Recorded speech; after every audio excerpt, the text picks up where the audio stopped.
What's up, guys? So today I want to talk about another interesting interview that happened on Drink Champs. Man, I love Drink Champs as a podcast. Shout out to Nori and the team for putting that together. But this interview was with a lady called Ms. Jones. She's a former radio personality and somebody that worked at radio, gave a lot of people opportunities. But the topic I want to specifically focus on is her getting publishing off of Big Pun's album, off of either one song or multiple songs. I want to tell you which song she was actually on, or she had a few words on, and how she's been able to sort of live off of that publishing check and feed her family off of it for all these years. But there's a potential thing that she may not know, or Big Pun's estate doesn't know, that maybe doesn't entitle her to that publishing. Anyways, I want to kind of discuss that in a little bit more detail because, I'm not a lawyer, but things do change when unfortunately people pass away, especially as artists, and how their copyrights or intellectual property could potentially transfer to their estate and then create a necessary or unnecessary battle with the label for those rights, depending on how it pans out and what the contract was initially with the label that had that artist. So let's kind of jump into that and talk about it. What's going on, guys? My name is Matei. Another day from Music Biz Daily. If you wait till the end of the video, I'll tell you everything I got going on this month and just what me and my team do and how we could potentially help you. But let me continue on with the story. So if you guys watched the interview on Drink Champs, Ms. Jones basically said that she's getting a publishing check from Big Pun's song. She didn't specify if it was multiple songs or a whole album, which his first album I believe was Capital Punishment, or just one song. The one song she was in was called Punish Me, if I'm not mistaken. She was actually on that song. But nevertheless, she's been getting a publishing check for all these years after Pun's death, and the success of all of his music and the continuation of generating revenue from streaming. Hey, I got Big Pun songs, one of my favorite, probably my top 5 artists. So I stream his songs a lot, and she's been able to feed her family and her son off of it, which is awesome. And it was based on her assessment is because they were really good friends, and that's why he gave it to her, to sort of look out for her and her family. And that's awesome, right? But what I want to bring up, which interestingly enough, she also talked about Tupac. I'm not going to get into like the kinky threesome episode she was referring to, but the reason I'm bringing Tupac up is because when Tupac passed away, a lot of, if not all, intellectual property, which was pretty much his publishing, got transferred over to his mother, Afeni Shakur, and there was a big, public battle where she was able to basically get the control of all publishing from Death Row and any other, probably even Interscope, when Pac was still signed to Jimmy Iovine, and all publishing on any record he was on was now going to Afeni Shakur. She was able to, set up the Tupac Foundation, the Tupac Amaru College Foundation, all that good stuff from it.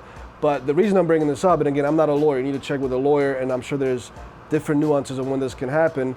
But sometimes when the artist passes, the intellectual property can be, properly assigned, or the estate, which could be the spouse left behind, or the parents of that artist, or the children, obviously, are now entitled to certain rights and to certain, rights of those possessions. Again, I'm not a lawyer. You have to check with a lawyer of how this works exactly.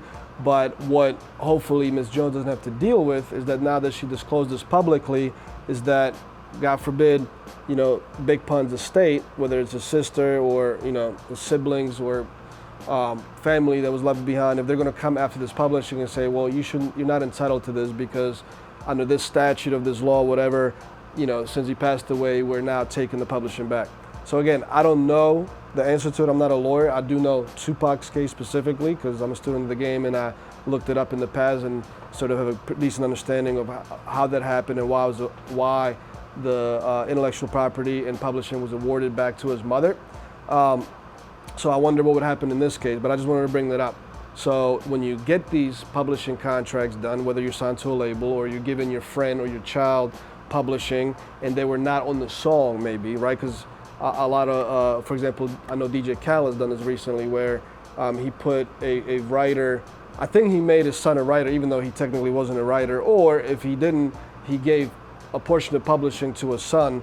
Now, DJ Khaled is also under a label, and as long as his paperwork is correct and everything was written up legally, there's hopefully no chance in the future that if, God forbid, Khaled passes away or something happens like that, where the son maybe wouldn't have any, rights to that publishing, or worse for the label, if because the son is on there somehow, the son now being the estate of his father, being able to tell the label, like, you don't own anything. And that's obviously, that's a business thing that has to happen, but at the end of the day, if a label helps an artist get things to the next level, in my opinion, they're entitled to certain portions of that publishing, at least for a limited amount of time after the passing. But if you guys want to know more, maybe this is something that a gentleman by the name of Alonzo Alston can answer at our Indie Artist Accelerator. He's coming on July 13th. So anybody that's already a member, definitely make sure that you attend, because he's a great entertainment lawyer, and I'm looking forward so much to learning a lot from him. But maybe this is the answer that he can touch upon. I mean, this question that he can elaborate on, and we'll see what the potentials are for some of these cases. But I'm going to leave you guys with that. Like I said at the end, I want to tell you what me and my team have going on, but the easiest way to find it out is to follow me on Instagram, hit the link in my bio. Make sure you look at our Indie Artist Accelerator. If you're in that, awesome, because like I said, the month of July, we have Alonzo Alston coming through, who's an entertainment lawyer that truly, I've spoken to this gentleman multiple times, he truly looks out after the independent artists. So he's going to be on, giving his own class on publishing and other topics we haven't finalized yet, but definitely dropping a lot of gems, so make sure you attend that. Or if you're not a member of the Accelerator, make sure you sign up. Also, check me out weekly on Twitch with Clinton Sparks on his show, Win Big with Clinton Sparks. We got a segment called Music Biz Weekly, discuss stuff like this all the time. You're gonna learn a lot from that. If you're watching me on YouTube, appreciate you guys' feedback. Continue to give me feedback, like the video, comment on it, dislike it if you don't like it, whatever. Or let me know what other topics you would like me to do videos on. If I have already done research on it or just know from direct experience, I'll definitely do it. Or if I have enough time, I may just do new research and try to answer your question anyhow. And if you're gonna do that, make sure you subscribe to my channel. Make sure that notification bell icon as well, because that way if I answer your question and drop a video on that, you will get notified that it was dropped. So that's it. Thank you guys for watching. I'll see you tomorrow as always for another day of Music Biz Daily. And hopefully you attended my New York 2 live hour seminar and you guys getting a lot from it. But anyways, see you all tomorrow. Peace.